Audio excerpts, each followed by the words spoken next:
നാട്ടിലൊരു 10,000 രൂപ താഴെ എനിക്ക് ചിലവ് വന്നിട്ടുള്ളൂ. അവർ ഡ്യൂപ്ലിക്കേറ്റ് ലൈസൻസ് ആണെന്ന് പറഞ്ഞു. ഇവനെ നേരെ കസ്റ്റഡിയിലെടുത്ത് അവർ കൊണ്ടുപോയി ലോക്കപ്പ് ചെയ്തു. ഇതാണ് കേട്ടോ UK ലൈസൻസ്. ഇത് നമുക്ക് കേസ് പ്രവർത്തന ബോക്സിൻ്റെ മറ്റൊരു വീഡിയോയിലേക്ക് എല്ലാവർക്കും സ്വാഗതം. അപ്പോൾ നമ്മൾ ഇന്ന് നമുക്കൊരു ഇൻഫർമേറ്റീവ് വീഡിയോ ആയിട്ടാണ് വന്നിരിക്കുന്നത്. UK വരുമ്പോൾ എല്ലാവർക്കും ഉള്ളൊരു സംശയമാണ്, നാട്ടിൽ നിന്ന് വരുമ്പം ഇൻ്റർനാഷണൽ ലൈസൻസ് എടുത്തിട്ട് വരണോ, ഇവിടെ വന്നിട്ട് എങ്ങനെ ലൈസൻസ് നമുക്ക് സ്വിച്ച് ചെയ്യാൻ പറ്റും, ലൈസൻസ് സ്വിച്ച് ചെയ്യാൻ പറ്റുമോ, ഇല്ല ഇൻ്റർനാഷണൽ ലൈസൻസ് വേണോ, ഇവിടുത്തെ നാട്ടിലെ ലൈസൻസ് വെച്ച് എത്ര നാൾ ഇവിടെ വണ്ടി ഓടിക്കാൻ പറ്റും, അങ്ങനെ ഒരുപാട് പേർക്കുള്ള ഡൗട്ടാണ്. അതെല്ലാം ക്ലിയർ ചെയ്യാനും UK ലൈസൻസ് എത്രയും പെട്ടെന്ന് നമുക്ക് ഈസിയസ്റ്റ് വേ നമുക്ക് എത്രയും പെട്ടെന്ന് ടൈം ലൈൻ കുറച്ചിട്ട് എടുക്കാൻ പറ്റുമെന്നുള്ളൊരു ഇൻഫോർമേറ്റീവ് വീഡിയോ ആയിട്ടാണ് നമ്മളിന്ന് വന്നിരിക്കുന്നത്. അപ്പോൾ നമുക്ക് വീഡിയോയിലേക്ക് പോകാം.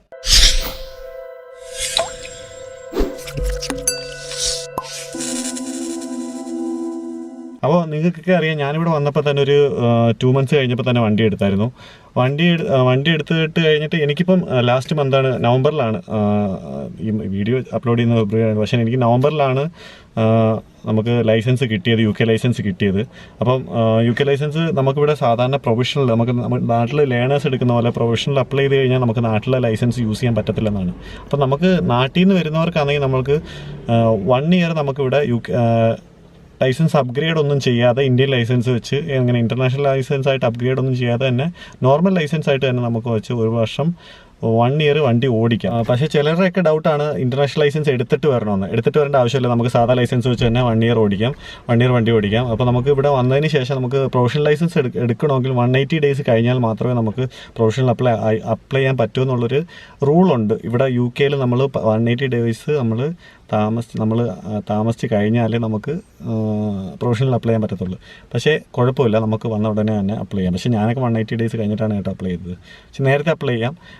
നേരത്തെ അപ്ലൈ ചെയ്ത് കഴിഞ്ഞാൽ നമുക്ക് പ്രൊഫഷണൽ ഉടനെ തന്നെ കിട്ടും. പ്രൊഫഷണൽ അപ്ലൈ ചെയ്ത് കഴിഞ്ഞിട്ട് നമ്മൾ 180 days കഴിഞ്ഞിട്ടേ നമ്മൾ ഈ പ്രാക്ടിക്കൽ ടെസ്റ്റ് എടുക്കാൻ പാടുള്ളൂ. ഇനി എന്തെങ്കിലും ഒരു വിഷയം വന്നു കഴിഞ്ഞാൽ നമ്മൾ 180 days കഴിഞ്ഞല്ലോ, അപ്പോൾ നമ്മൾ പ്രാക്ടിക്കൽ ടെസ്റ്റിന് മുമ്പ് നമുക്കൊരു നമുക്കൊരു കൺസെൻറ്റ് ഒപ്പിട്ട് കൊടുക്കണം. ആ കൺസെൻറ്റിനകത്ത് കൃത്യമായിട്ട് ചോദിക്കുന്നുണ്ട് 180 days കഴിഞ്ഞ് നിങ്ങൾ UK റെസിഡൻ്റ് ആയിട്ട് 180 days കഴിഞ്ഞെന്ന് ചോദിക്കുന്നുണ്ട്. അപ്പോൾ 180 days കഴിഞ്ഞിട്ട് മാത്രമേ നമ്മൾ പ്രാക്ടിക്കൽ ടെസ്റ്റിന് അപ്ലൈ ചെയ്യാൻ പാടുള്ളൂ. പിന്നെ നമുക്ക് ഈസി ആയിട്ട് നമുക്ക് ചെയ്യാൻ പറ്റുന്നത് പറഞ്ഞാൽ നമ്മൾ ഇവിടെ വന്നിട്ട് തന്നെ ഉടനെ തന്നെ വണ്ടി ലൈസൻസിന് അപ്ലൈ ചെയ്യുന്നവരാണെങ്കിൽ വണ്ടി ഉടനെ തന്നെ എടുത്ത് നമ്മൾ മാക്സിമം പെട്ടെന്ന് തന്നെ വണ്ടി എടുത്ത് ഓടിക്കാൻ ശ്രമിക്കുക. അപ്പോൾ നമുക്ക് ഈ ടെസ്റ്റ് നമുക്ക് ഈ ഇൻസ്ട്രക്ടറുടെ അവിടെ നിന്നും കൂടെ പോയി സമയം കളയേണ്ട ആവശ്യമില്ല. ഞാനൊന്നും ഇൻസ്ട്രക്ടറിൻ്റെ കൂടെ പോയിട്ടില്ല, എനിക്കല്ലാതെ തന്നെയാണ് ലൈസൻസ് ഞാൻ പാസ്സായത്. എന്ന് പറഞ്ഞാൽ നമ്മുടെ ഫ്രണ്ട്സ് ഇപ്പോൾ 2 പേർക്കൊക്കെ ലൈസൻസ് കിട്ടിയിട്ടുണ്ടായിരുന്നു അപ്പം ഞാൻ എടുക്കുന്നതിന് മുമ്പേ. അപ്പോൾ അവരുടെ കൂടെ ഞാൻ 2 ദിവസം അവരെനിക്ക് ജസ്റ്റ് പറഞ്ഞു തന്നു ഇങ്ങനെയൊക്കെയാണ് കാര്യങ്ങൾ, ഇൻസ്ട്രക്ടർ കയറി കഴിഞ്ഞാൽ ഇങ്ങനെയൊക്കെയാണ് ചെയ്യിപ്പിക്കുന്നതും കാര്യങ്ങളൊക്കെ പറഞ്ഞു തന്നിരുന്നു.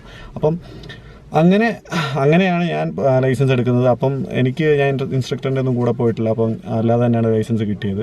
അപ്പം അത് നമുക്ക് അതിൻ്റെ ആവശ്യമുള്ളൂ. നമുക്ക് വണ്ടി ഇപ്പോൾ അത്യാവശ്യം നല്ല രീതിയിൽ ഓടിക്കുന്ന ഒരാളാണെങ്കിൽ അതിൻ്റെ ആവശ്യമുള്ളൂ. ജസ്റ്റ് റൂൾസ് ആൻഡ് റെഗുലേഷൻസ് ഇവിടുത്തെ കാര്യങ്ങൾ നമ്മൾ കൃത്യമായിട്ട്, പക്ഷേ നമ്മൾ പക്കയായിട്ട് ചെയ്യണം. നമ്മളൊരു ചെറിയൊരു മിസ്റ്റേക്ക് വന്നാലും അത് നമുക്ക് മൈനർ മിസ്റ്റേക്ക് ഉണ്ട്. നമുക്കൊരു ചെറിയ മിസ്റ്റേക്കുകളാണെങ്കിൽ ഒരു 14 വരെ മൈനർ വരെ വരാം. അപ്പം അങ്ങനൊരു ക്രൈറ്റീരിയ ഉണ്ട്. അപ്പോൾ നമ്മൾ മേജർ മിസ്റ്റേക്ക് ഒരെണ്ണം വന്നാലും നമ്മൾ ഫെയിലാവും. അപ്പോൾ മേജർ വരുത്താതിരിക്കാൻ നോക്കുക.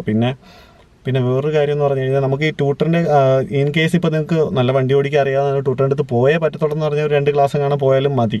ഇവിടെ ബേസിക്കലി വരുന്ന ഒരു 30 pound ചിലവ് വരുന്നത്. നമുക്ക് പ്രൊഫഷണൽ ലൈസൻസ് എടുക്കുന്നതിന് നമുക്കൊരു 14 pound ആവത്തുള്ളൂ. എൻ്റെ ഓർമ്മ ശരിയാണെങ്കിൽ 14 pound അത്രേ ആവത്തുള്ളൂ പ്രൊഫഷണൽ ലൈസൻസ് എടുക്കുന്നതിന്. നമ്മൾ തിയറി ടെസ്റ്റ് പോലെ എഴുതണം. അതിനൊരു ആപ്പ് ഉണ്ട്, ആപ്പിൻ്റെ ലിങ്ക് എല്ലാം ഞാൻ കൊടുക്കാം. ആ ആപ്പ് നോക്കി നമുക്ക് ആ ആപ്പിനകത്ത് വരുന്ന സെയിം ക്വസ്റ്റ്യൻസ് ആണ് വരുന്നത്. അതിനകത്ത് നമുക്ക് മോക്ക് ടെസ്റ്റ് ചെയ്ത് നോക്കാം. നമുക്ക് ആപ്പിനകത്ത് 4-in-1 തിയറി ടെസ്റ്റ് എന്ന് പറഞ്ഞിട്ട്. അപ്പോൾ ആപ്പിൻ്റെ ലിങ്ക് ഞാൻ കൊടുക്കാം. അത് നമുക്കൊരു 5 pounds കൊടുത്താലാണ് മേടിക്കാൻ പറ്റുന്നത്. ആപ്പ് നമ്മൾ പർച്ചേസ് ചെയ്യണം. ആപ്പ് നോക്കി പഠിച്ചാൽ മതി, തിയറി ടെസ്റ്റ് എന്തായാലും പാസ്സാവും, കുഴപ്പമില്ല. പിന്നെ അതുപോലെ തന്നെ പ്രാക്ടിക്കലിന് പോകുമ്പോഴെന്ന് പറഞ്ഞു കഴിഞ്ഞാൽ നമ്മൾ അതിന് ബുക്ക് ചെയ്യുന്നതിന് 60 pounds ആണ് കൊടുക്കേണ്ടത്. നമുക്ക് പിന്നെ ചേഞ്ച് ചെയ്യാം. നമുക്കിപ്പം ഏതെങ്കിലും ഒരു ഡേറ്റ് കിട്ടിയാൽ ആ ഡേറ്റ് എടുക്കുക. പിന്നെ നമുക്ക് അടുത്ത ഡേറ്റിൽ നമ്മുടെ തൊട്ടടുത്തുള്ള ഡേറ്റിൽ അവൈലബിലിറ്റി വരുമ്പം അതിനും ഒരു ആപ്പുണ്ട്. നമുക്ക് ടെസ്റ്റ് ഫൈൻഡർ എന്ന് പറഞ്ഞ് അതിനൊരു ആപ്പുണ്ട്. ആ ആപ്പ് വെച്ചിട്ട് നമുക്ക് നോട്ടിഫിക്കേഷൻ വന്നുകൊണ്ടിരിക്കും ഇന്ന ഡേറ്റിൽ നമുക്ക് തൊട്ടടുത്തുള്ള ദിവസങ്ങളിൽ സീറ്റ് അവൈലബിൾ ആണെന്നുള്ളൊരു നോട്ടിഫിക്കേഷൻ വന്നുകൊണ്ടിരിക്കും. അപ്പോൾ തന്നെ കയറി നമുക്ക് ഓട്ടോമാറ്റിക്കായിട്ട് തന്നെ ആ ആപ്പും പർച്ചേസ് ചെയ്യണം. ആ ആപ്പ് പർച്ചേസ് കഴിഞ്ഞാൽ നമ്മൾ ക്ലിക്ക് ചെയ്യുമ്പോൾ തന്നെ ഓട്ടോമാറ്റിക്കായിട്ട് അത് ബുക്കാവും. നമ്മൾ ക്ലിക്ക് ചെയ്യുന്ന ഡേറ്റിൽ തന്നെ ആ സൈറ്റിലേക്ക് പോയി ബുക്കാവുന്നതാണ്. നമ്മൾ സ്ലോട്ട് അവൈലബിൾ ആയിട്ടുള്ള ഡേറ്റിൽ ആ സ്ലോട്ടിൽ നമുക്ക് ബുക്കാവുന്നത് ഇന്ന ടൈം കൊടുത്താൽ മാത്രം മതി, ബുക്കാവും.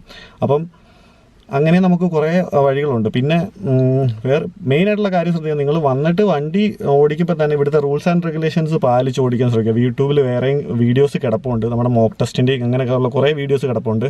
അപ്പം അങ്ങനെയുള്ള വീഡിയോസ് നോക്കി നമ്മൾ ഇവിടുത്തെ റൂൾസ് ആൻഡ് റെഗുലേഷൻസ് അനുസരിച്ച് തന്നെ ഇപ്പോൾ ടെസ്റ്റ് ബുക്ക് ചെയ്തു, ഒരാൾ ബുക്ക് ചെയ്തെന്ന് പറഞ്ഞു കഴിഞ്ഞാൽ ഒരു മാസം, ആ ഒരു മാസം കറക്റ്റായി, ഇപ്പോൾ ഒരു മാസം കഴിഞ്ഞിട്ടാണ് ടെസ്റ്റ്. അപ്പം ആ ഒരു മാസം കറക്റ്റായിട്ട് നിങ്ങൾ ഇവിടുത്തെ നിയമം അനുസരിച്ച് തന്നെ വണ്ടി ഓടിക്കാൻ ശ്രമിക്കുക. അപ്പം നമ്മൾ ആ ഒരു നമുക്ക് ഇൻസ്ട്രക്ടറിൻ്റെ കൂടെ കയറുമ്പോൾ തന്നെ അതൊരു ബുദ്ധിമുട്ടില്ലാതെ വരും. പിന്നെ നമ്മുടെ ഫ്രണ്ട്സൊക്കെ ഇവിടെ UK ഇപ്പോൾ ഇഷ്ടംപോലെ മലകളിലൊക്കെ, അപ്പം നമ്മുടെ ഫ്രണ്ട്സൊക്കെ നമ്മൾക്ക് മുമ്പ് വന്ന ഫ്രണ്ട്സൊക്കെ എടുത്തിട്ടുണ്ടായിരിക്കും. അവിടുത്തെ കാര്യം ചോദിക്കുക, എങ്ങനെയാണിത് അപ്രോച്ച് ചെയ്യേണ്ടത് നമ്മൾ ടെസ്റ്റിനോടനുബന്ധിച്ച്, അങ്ങനെയുള്ള കാര്യങ്ങൾ. പിന്നെ വേറൊരു കാര്യം എന്ന് പറഞ്ഞാൽ ഞാൻ എൻ്റെ വണ്ടി തന്നെയാണ് ടെസ്റ്റ് ചെയ്തത്. അതുകൊണ്ടാണ് ഞാൻ പറഞ്ഞത് എനിക്കൊരു 10,000 രൂപയിൽ താഴെ നമുക്ക് ചിലവ് വന്നിട്ടുണ്ട്. നാട്ടിലൊരു 10,000 രൂപ താഴെ എനിക്ക് ചിലവ് വന്നിട്ടുള്ളൂ ലൈസൻസ് എടുക്കാനായിട്ട്.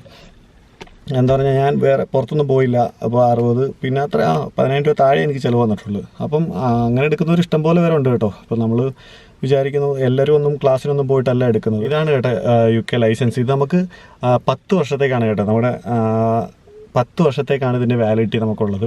UK ലൈസൻസ് ഉണ്ടെങ്കിൽ ഓൾമോസ്റ്റ് ഈ ലോകത്തുള്ള എവിടെ ചെന്നാലും വണ്ടി ഓടിക്കുക. നമ്മൾ ജസ്റ്റ് ചേഞ്ച് ചെയ്താൽ മാത്രം മതി. ഇപ്പോൾ അവിടുത്തെ ലൈസൻസ് വേണമെങ്കിൽ നമ്മളിപ്പോൾ വേറൊരു രാജ്യത്തോട്ട് പോയാലും അവിടുത്തെ ലൈസൻസിലോട്ട് നമുക്ക് സ്വിച്ച് ചെയ്യാം. നമുക്ക് ആ ലൈസൻസ് മാറ്റാം, ആ രാജ്യത്തെ ലൈസൻസ് ആക്കാം. പിന്നെ ഓൾമോസ്റ്റ് എല്ലാ രാജ്യത്തും നമുക്ക് കയറുമ്പോൾ തന്നെ വണ്ടി ഓടിക്കാനുള്ളൊരു കിട്ടും.